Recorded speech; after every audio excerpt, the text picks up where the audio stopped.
I'm about to go over and strangle that dog over there that won't stop barking. God almighty. Shut up! Doc, why are you fertilizing? That's the first question you're going to ask. Okay. God, I can't do this. So the first thing people are going to ask is, Doc, why are you fertilizing my annual rye, which is by the pond, these fucking dogs. What the hell are you barking at?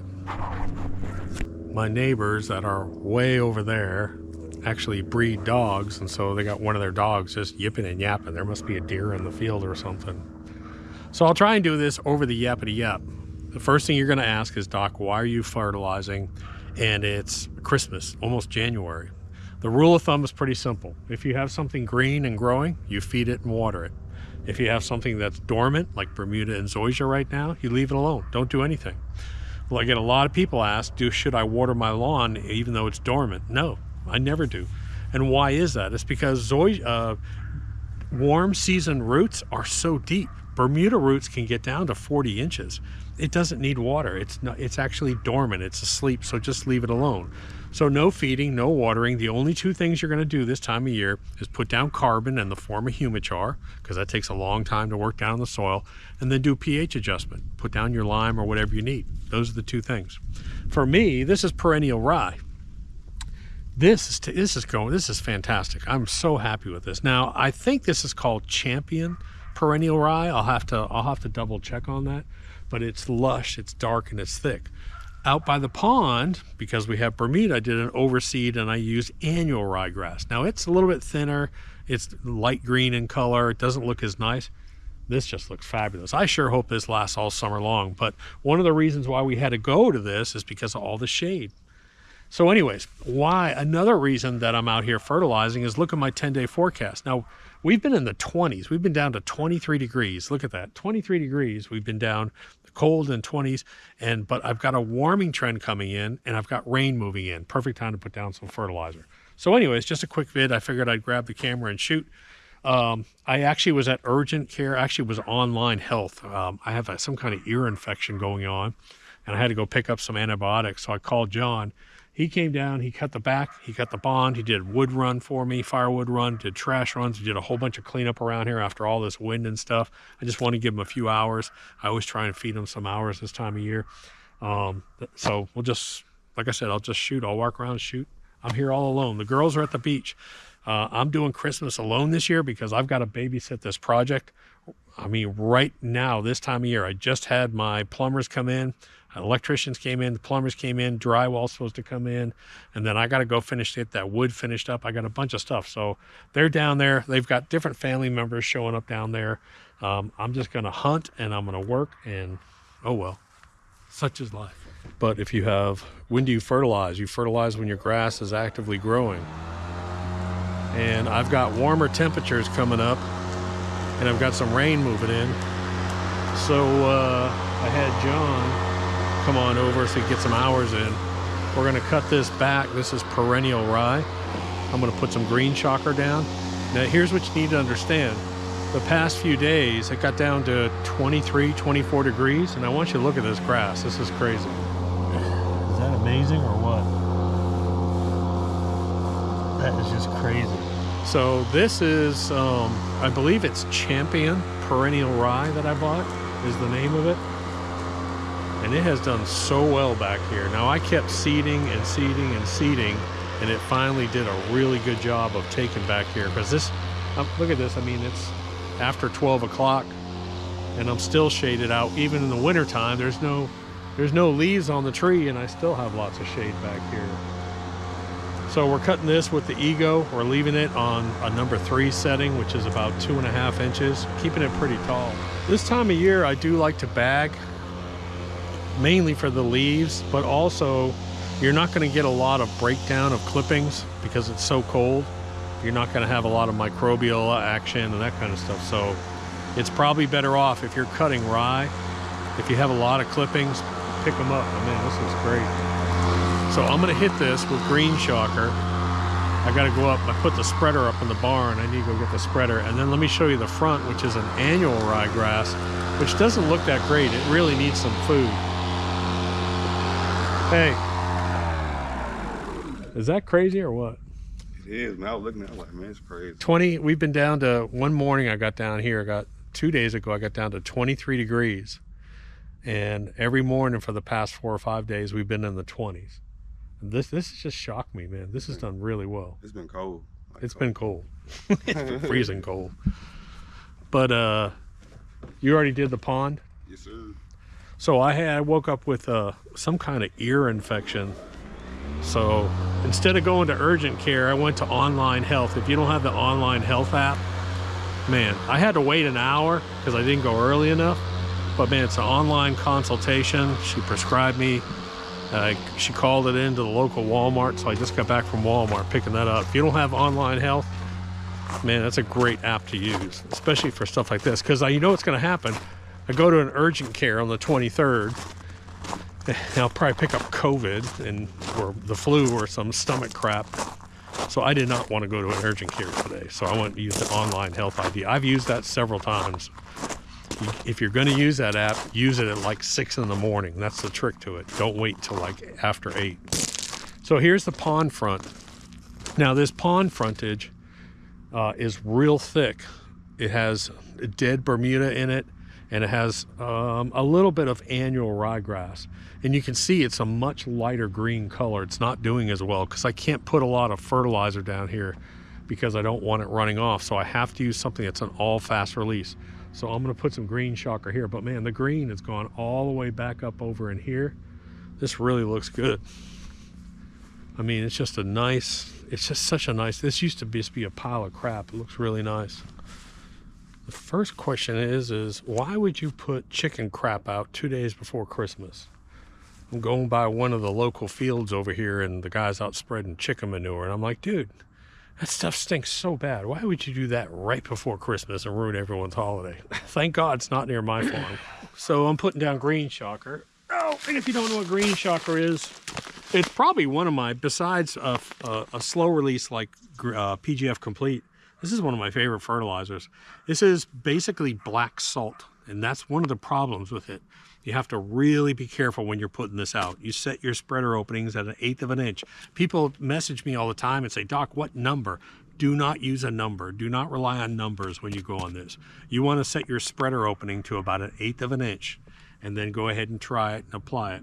It's very mild, but it's all fast release. It's just like we call it a granular liquid because as soon as you wet it, it goes right in. There's no runoff, it goes right into the soil. So right before a rain event, that's a perfect time to do this and even run irrigation a little bit. I have my irrigation turned off right now because all this freezing temperature and we're running off a shallow well. So mine's turned off.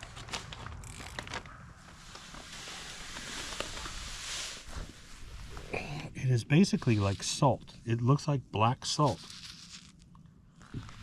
And if you know my channel at all, one of the reasons why we want such fine particles is why. Go ahead and say it. Particle distribution. The number of particles per square foot is absolutely enormous with this product. And if you're going to put out a mild product, it has to be tiny. That's why PGF Complete, small particles. Green shocker, small particles. Everything that we have developed is super small particles. You can't put out these large chunky fertilizers and expect it to spread and get to every single blade of grass. Start looking for extremely fine particle fertilizers. PGF Complete, Green Shocker, it just works fantastic. So I'm going to put this out real quick. John's already cut, he's gone.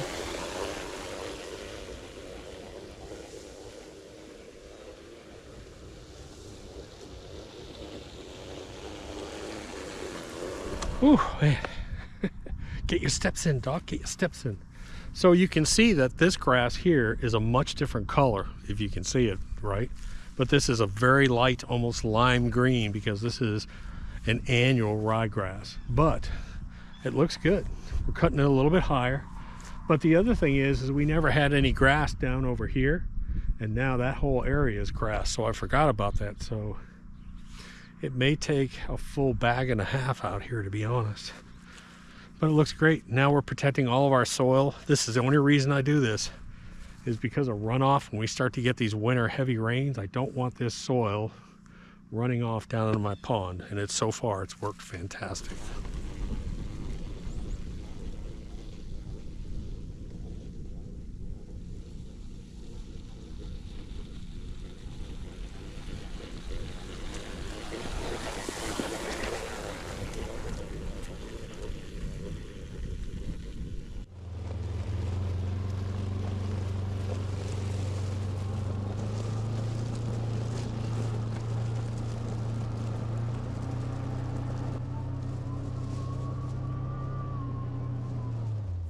So if you didn't watch my other video, a couple updates. I have a crippled buck back in the woods, and a couple of you guys made a recommendation about calling the local game wardens, and I am going to do that. Maybe he'll either give me a go ahead on taking him down, or they'll take him out. I don't think he's going to heal up, so he's pretty bad off. So if you didn't see that video, watch that. But I always come up here, I want to check my fields. Whenever I start to see purple, I'm really surprised that these turnips are actually still alive. I'm getting a little bit of purple from when we got down to 23 degrees, and these things are still out here. Now my deer are out here eating like crazy. They're just coming in here just eating this. I've got all kinds of stuff. I've got cereal rye, I've got oats, I've got clover, and you can see this is what we do for the deer and the wildlife out here. And like I said, I may see 1,000, 2,000 deer during hunting season, and I've gotten to the point that I usually only take 1 or 2 bucks, and that's it, because I only need a little bit of meat. I don't need much meat. But we did winterize this garden, if you didn't see that. The garden's been winterized. I left all the turnips and kale and everything standing over here because I just figured I'd just leave it. But everything else has been winterized out here. I did do a well drilling video, if you didn't see that. I put in a backup well over here. I'm going to take you over here and show you this. That's actually a pretty cool video. I always like to see that. This is another deep well as a backup well to our primary, because it can take a long time to get a well driller. It can take 1, 2, sometimes 3 months to get a well driller lined up and get it all done. And can you imagine living in that house over there without water? I mean, I do have a shallow well, but shallow wells get so contaminated. So this is the remnants of the drill site. Again, this is almost 600 feet deep, and I've got water that's only 15, 20 feet down. So that's like 700 gallons of reserve. This is all that rock that they have to go through. So it's a lot different. Someone made a comment about a coastal well. This is completely different. I have a coastal well, which is sand, and you only go 20, 30 feet deep, and it just takes that local surface water. And you don't want to go deep on a coastal well because you'll actually draw in salt. Here it's different. Here you have to go deep. You have to drill through the bedrock, through the actual granite rock, and find those pockets of water. So that's what you're doing. That's why typically you go real deep on a deep well. That's why they call it a deep well versus a shallow well. Orchard's doing fine. So one of the reasons why I'm staying here is just because of all the subcontractors and all the deliveries and all the work. Like under here, I just had delivered a whole bunch of tongue and groove pine boards that we're going to put up on a wall in here. And I got to kind of babysit this, and I got to go in here. I got to start doing this wall before they come in and start messing up everything. So we built a set of stairs here going in. I got to clean this up. It's a bunch of mud. I got fixtures and everything out front here.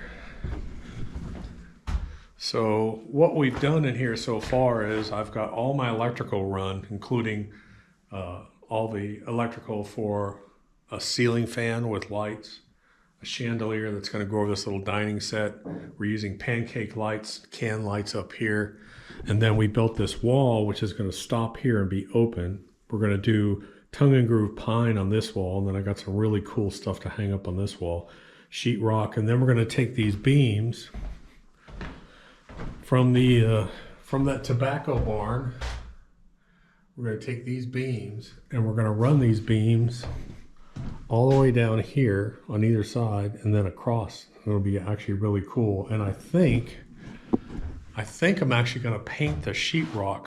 I have this really cool sage color that we used on an accent wall. I think I'm going to paint it that sage color, and then we'll come in and we'll also sand and stain these floors. We put in a barn door here. Just pick that up at Lowe's or Home Depot. And then I've got a full-size water tank. I need an expansion tank. That I already texted my plumber. 36-inch shower with a rain head. A little vanity mirror light. Toilet over here. So, like I said, if we have a guest come up, my brother comes up to hunt or something like that, and you can spend a whole week in here. It's going to be really nice. Butcher block countertop. And then, of course, the view. I mean, I'm going to get a little bench that sits out here, and man, you can't beat that. Geese come in here, and then over in these woods over in here, the deer come all through the up in here. It's actually really cool. So hit that subscribe button, and I'll try and put some of this work on video for you guys. And that's about it. Doc, Merry Christmas.